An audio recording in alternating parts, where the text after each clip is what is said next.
No, sale no, el problema es la cámara. Se el ensució. efecto fantasma. No, está sucia la cámara, se ensució. Ah, bien. Y te desconecté. Mientras tanto, así, ahí está con esa Sí. mano. Sabri, te comento que estamos en un momento crucial de la cursada porque nos estamos preparando para el primer parcial. Bien, Y el primer parcial, sabiendo que es para primer año, está pensando trabajar sobre una secuencia sencilla. 2 clases, ha sido un primer pasito, como te sí, decía recién, como para comenzar a pensar en lógica de docente. Cómo pensar la propuesta, desde dónde partir. Y hemos leído también y analizado en parte la propuesta que es número 6, ¿no, Ramiro? Sí, la de solo una noche. Solo una noche. sí, Así que eso, bueno, han leído y los chicos lo tienen en sus manos. Así que primero, si genial. te quieres presentar, estaría buenísimo como para que comencemos a dialogar. Ay, se apagó el audio, ¿eh? Ah, nosotros te escuchamos bien. Sí, ahí sí te escucho. Bien. No, Decía ahí que no. si te podrías Creo que presentar, apretó.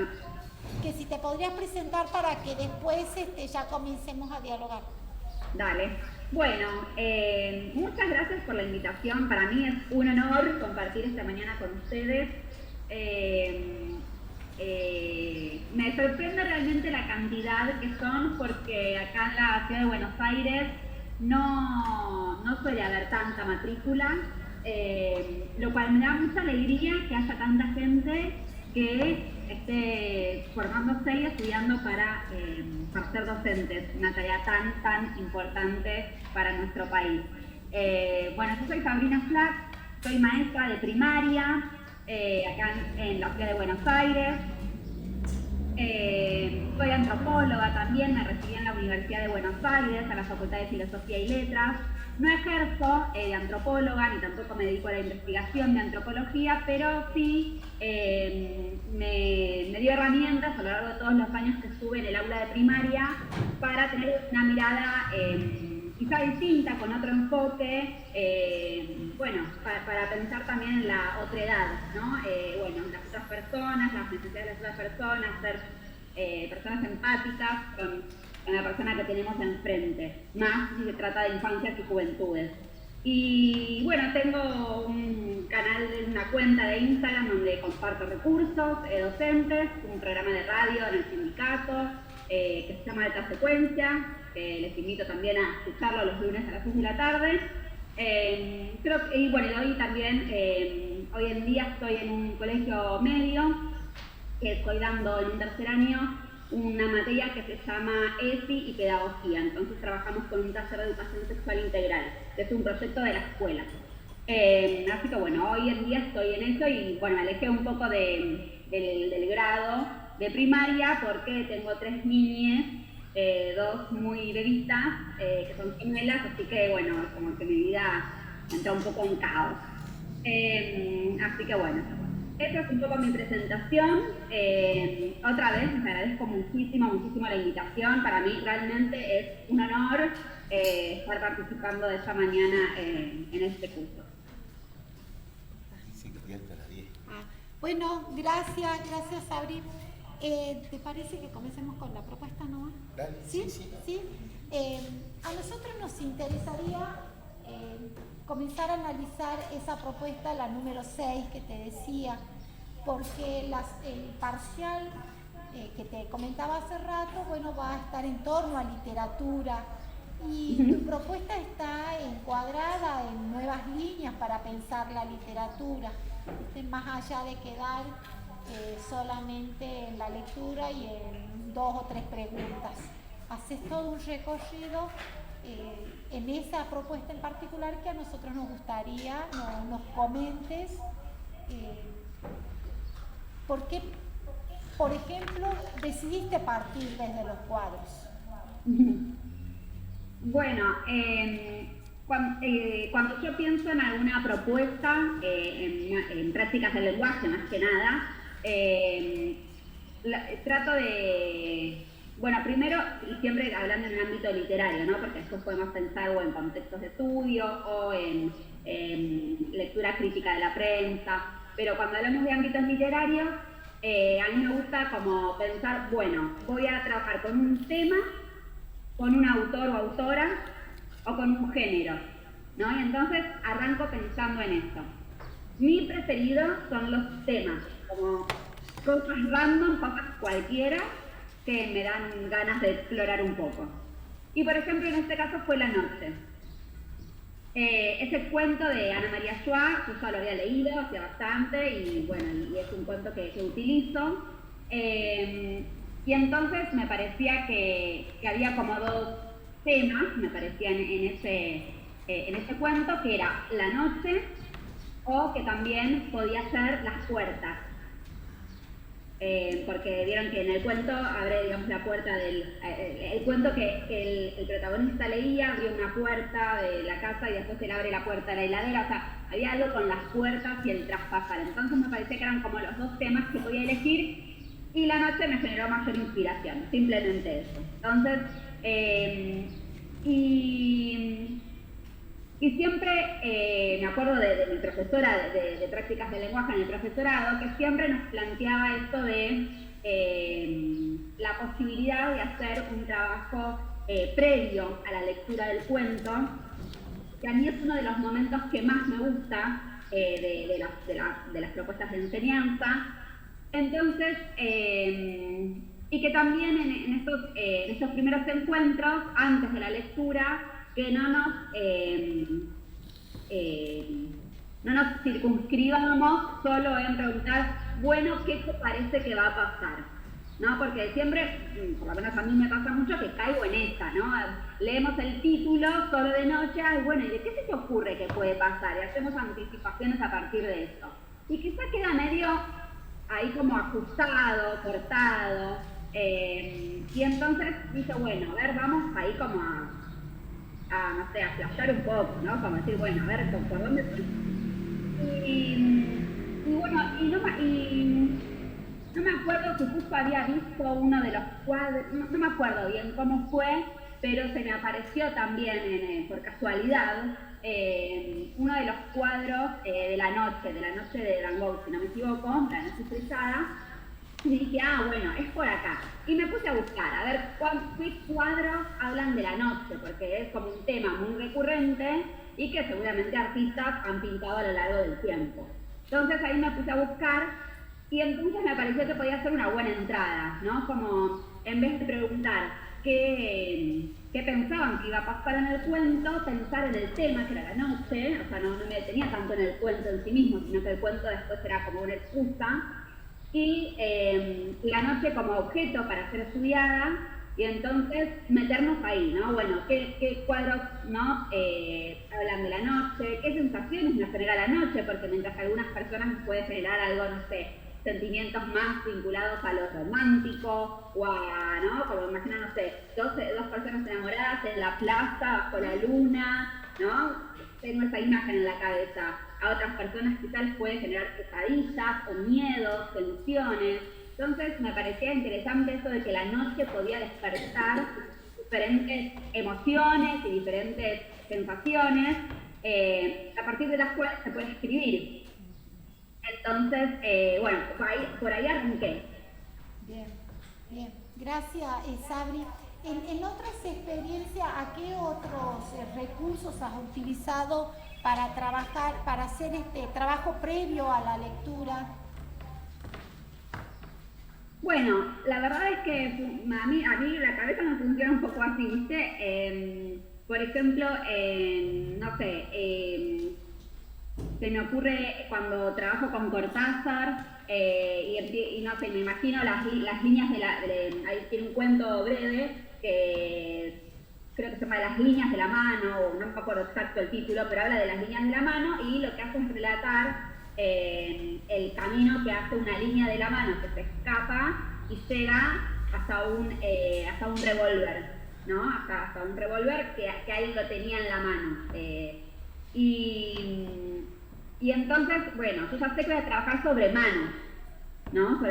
Entonces ahí empiezo a pensar, bueno, por ejemplo está en el sur de nuestro país, está la Cueva de las Manos, Entonces también un trabajo de, bueno, a ver qué pasa con la cueva de las manos, donde están todas manos dibujadas, quién las habrá dibujado, o sea, no entrar directamente al cuento, sino tratar de sacar esta idea que tiene el cuento, este gran tema, y a partir de ahí pensar, bueno, ¿con qué lo podemos relacionar para hacer ese trabajo de intertextualidad de alguna manera? O sea, con obras de arte o con noticias o con otra cosa, como también para poder entrar en el tema, no leer el cuento medio en bolas, por decirlo de alguna manera,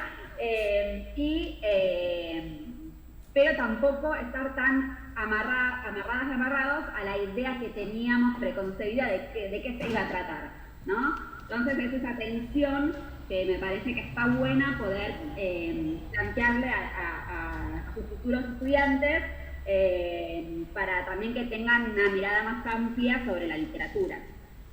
Bien, gracias.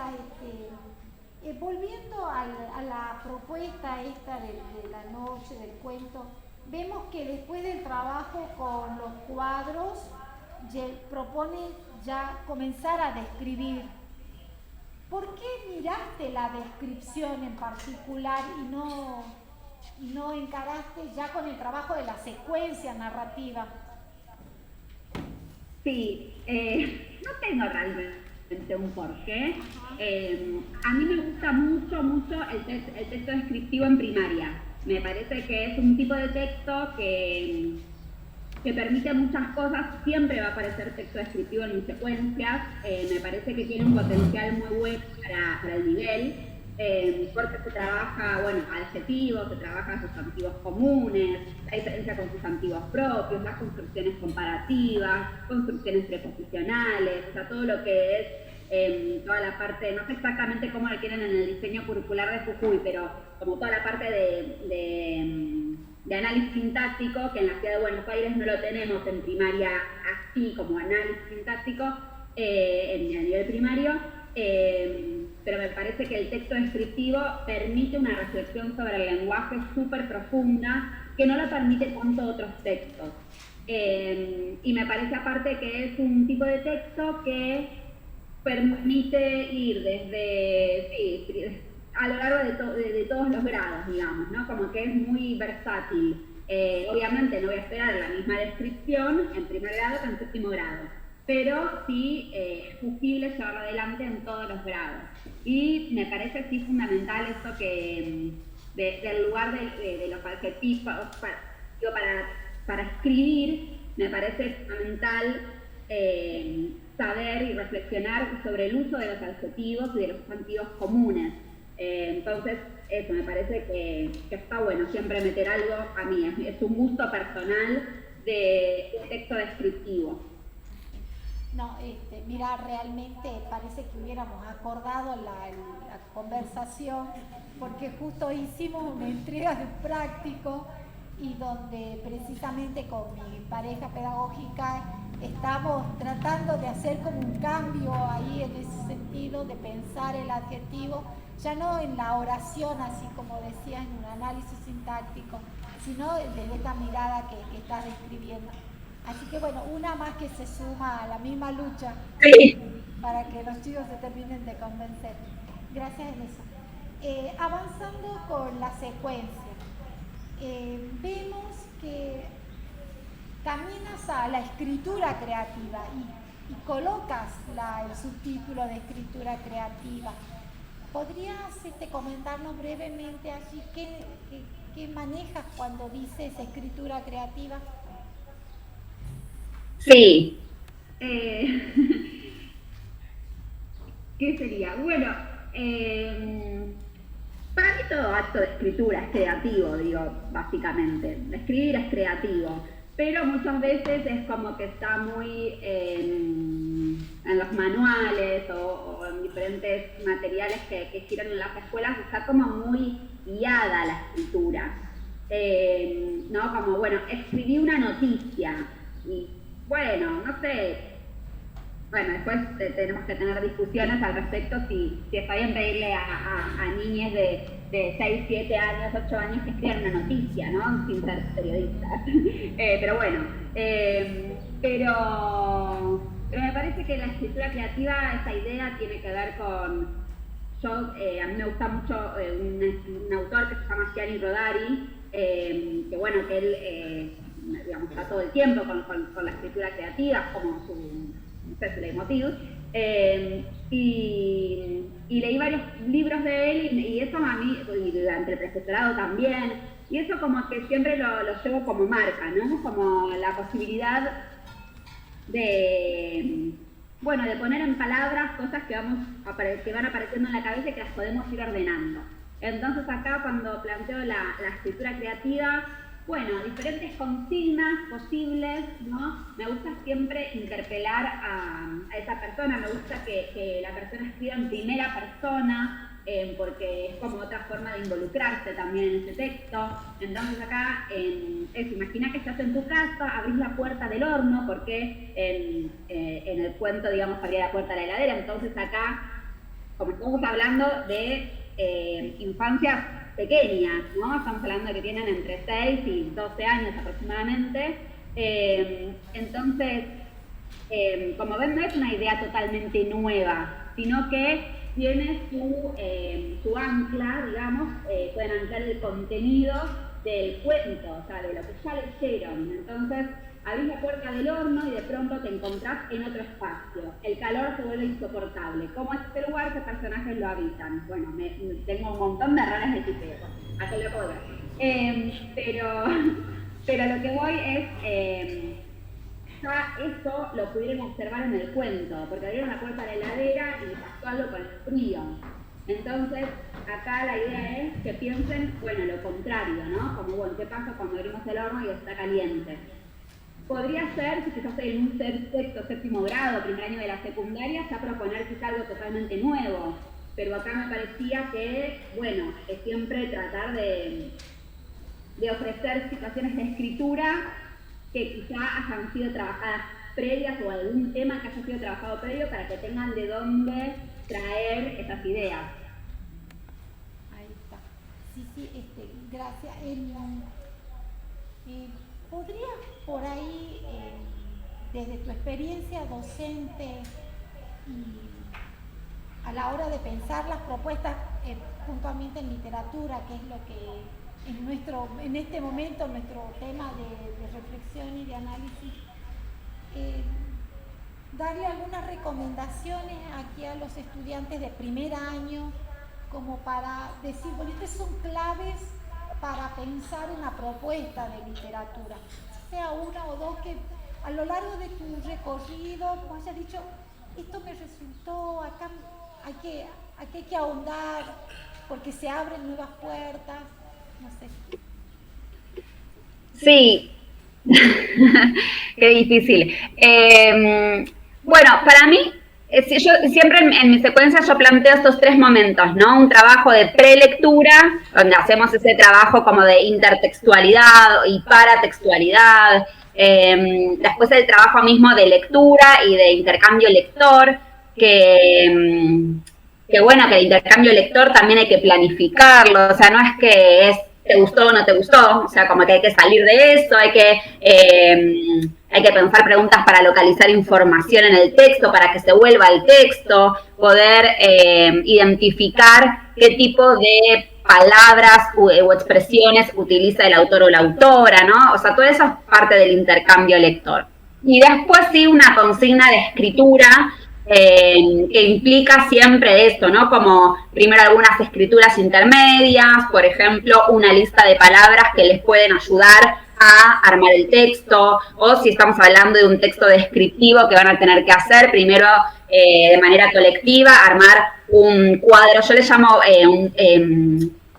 un banco de datos para describir. Entonces ahí, por ejemplo, si vamos a describir a un gato, bueno, ¿cómo van a ser los ojos? ¿Van a ser achinados, almendrados, redondos, grandes, chiquitos? ¿No? Todos los adjetivos habidos y por haber que se les ocurra para, bueno, que quede eso en un afiche y que después el grupo de estudiantes pueda volver a ese afiche para poder utilizar esa escritura intermedia en su producción escrita.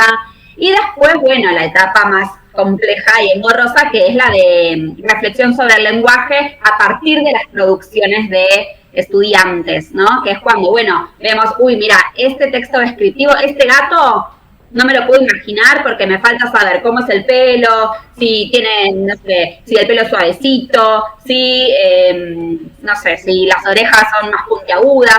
Entonces ahí, bueno, a ver, te faltaron adjetivos, te faltaron comparaciones, te falta, bueno, y así para a desarmar un poco y a reflexionar efectivamente sobre el lenguaje o el tema de la puntuación, por ejemplo, que, bueno, muchas veces pasa que el tema de la organización del texto, que están todas las ideas mezcladas, entonces, bueno, a ver, reflexionemos sobre este texto a ver qué pasa, ¿no?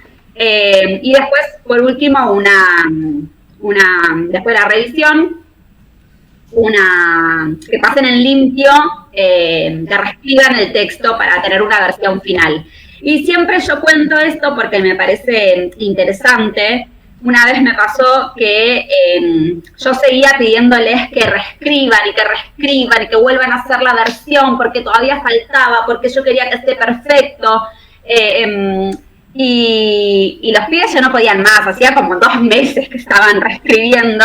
Y una colega me dijo, mirá, no son cuentos perfectos, son cuentos infantiles, ¿no? Y eso para mí también es un tip a tener en cuenta, porque si bien les vamos a ofrecer y pedir que hagan una reflexión sobre el lenguaje y que den lo mejor de sí, también es verdad que en algún momento se acaba en sí mismo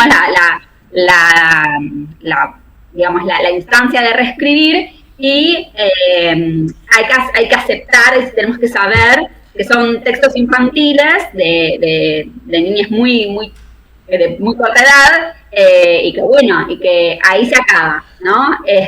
Y siempre, obviamente, si se va a publicar, revisar la ortografía, ¿no? Como cuestiones convencionales para que todas las personas puedan tener el acceso a leerlo y no exponer tampoco a los estudiantes. Pero sí, pensaría en eso, ¿no? Como una organización así de este trabajo de prelectura, lectura, intercambio lector y escritura.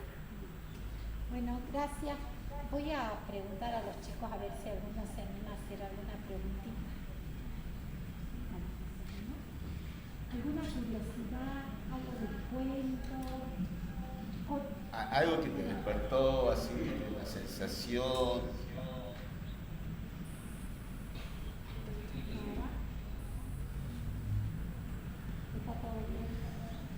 Son todos callados.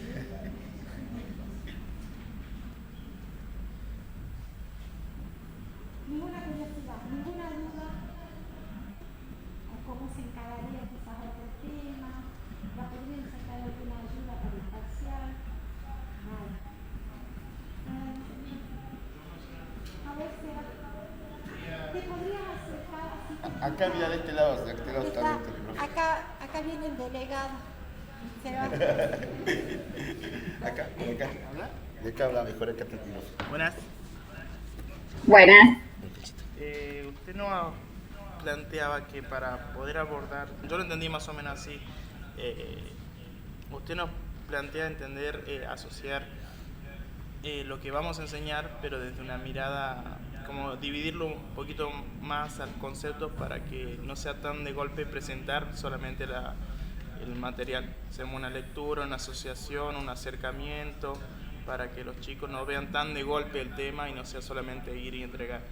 Usted lo aborda desde, por ejemplo, el de la noche, vamos viendo qué nos parece, qué conocemos de la noche, y después recién hacemos lo que es la teoría y asociamos con lo que venimos estudiando. ¿Qué herramientas cree usted que deberíamos hacer o de qué manera hacer ese desfasaje para poder relacionar algún concepto con algo para dar ejemplo o dar pie a ese desarrollo de actividad? No sé si me entiende la pregunta o necesita que se la reformule. A ver, decime otra vez. Bien, usted nos plantea que sería como desglosar la actividad, hacerla cada vez más detallada o más amplia.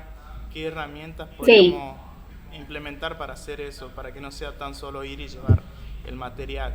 Está bueno, usted hizo plantear la noche, una historia, los cuadros, después recién ver el tema de la escritura y el tema de desarrollar en sí que le pide la currícula.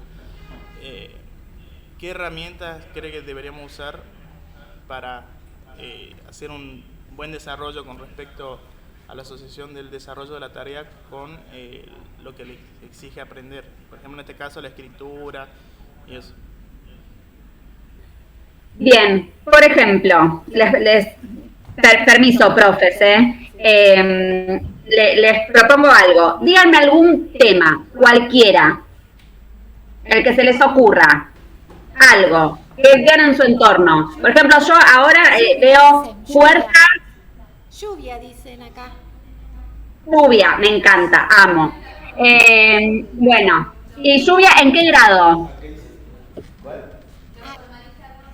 No, se fueron a teoría, formalistas rusos.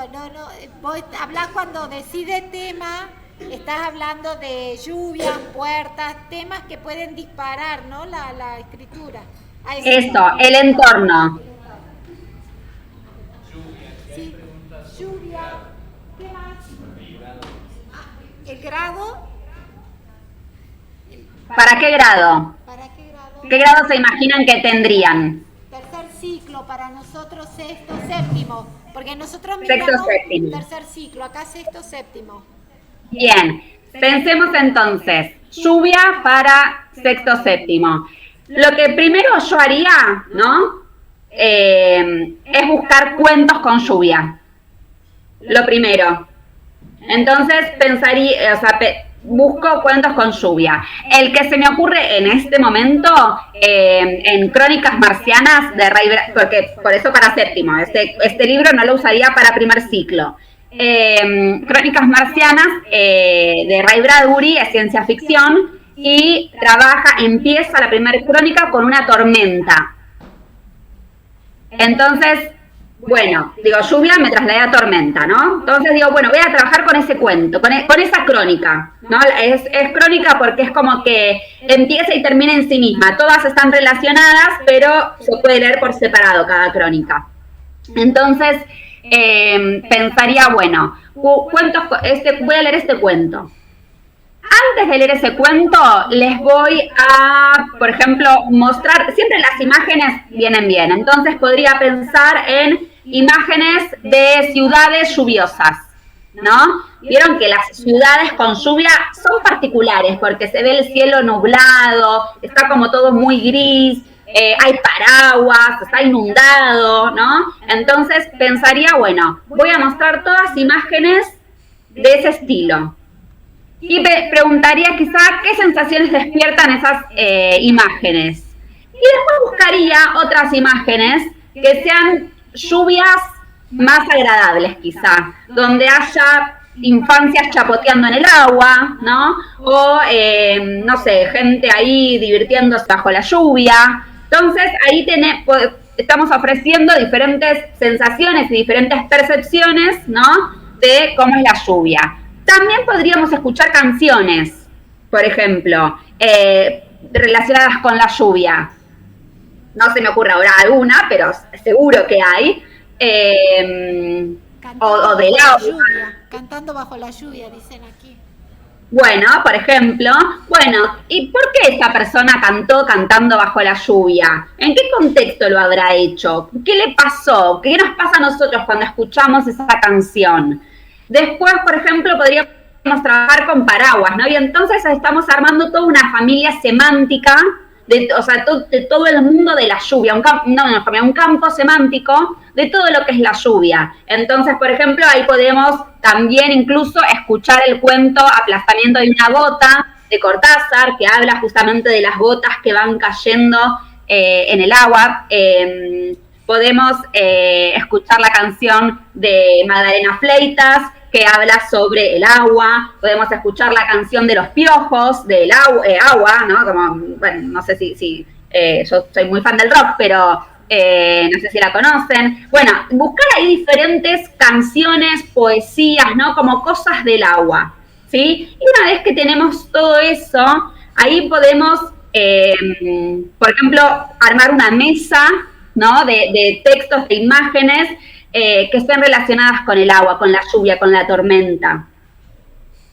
¿Para qué todo eso? Para que las infancias con las que vayamos a trabajar estén familiarizadas con el campo semántico de la lluvia. Entonces después cuando lean truenos, cuando lean tormenta, cuando lean, ¿no? el cuento de Bradbury, que es con el que vamos a trabajar finalmente, no estén tan en una, digamos, como no pueden estar como más en tema, ¿no? Como con más foco. Y que haya palabras que no les sean tan diferentes, tan desconocidas.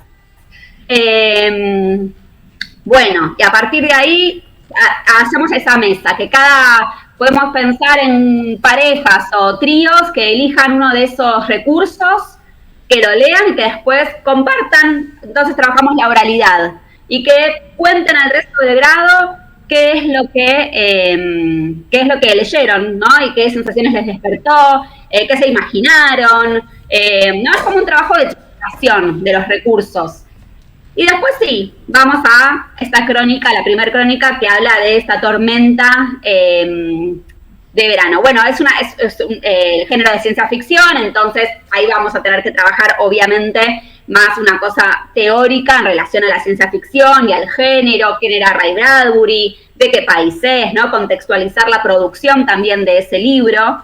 Y después la lectura. Una vez que terminamos la lectura, ahí sí hacemos un intercambio lector. Bueno, obviamente preguntamos qué les pareció el cuento, qué les generó, pero también hay otras cosas, que esto que les decía, ¿no? Poder localizar información, si hay expresiones particulares del autor, ¿no? O cómo es que él se imagina esta tormenta, que después finalmente no es una tormenta, que en realidad era un cohete que despegaba y generaba, ¿no? Como esa sensación de tormenta. Bueno, entonces ahí ya vamos a tener este trabajo de intercambio lector, mucho más profundo de lo que estoy diciendo ahora, y después pensar en esta actividad de escritura, ¿no? Entonces ahí el compañero me decía, bueno, ¿qué recursos? Bueno, recursos para mí hay miles. O sea, a mí me gusta... Un momentito. Ahora, se ha tildado. Yo me quedé sin conexión. Nos quedamos sin el audio general. Aguantamos un ratito nada más.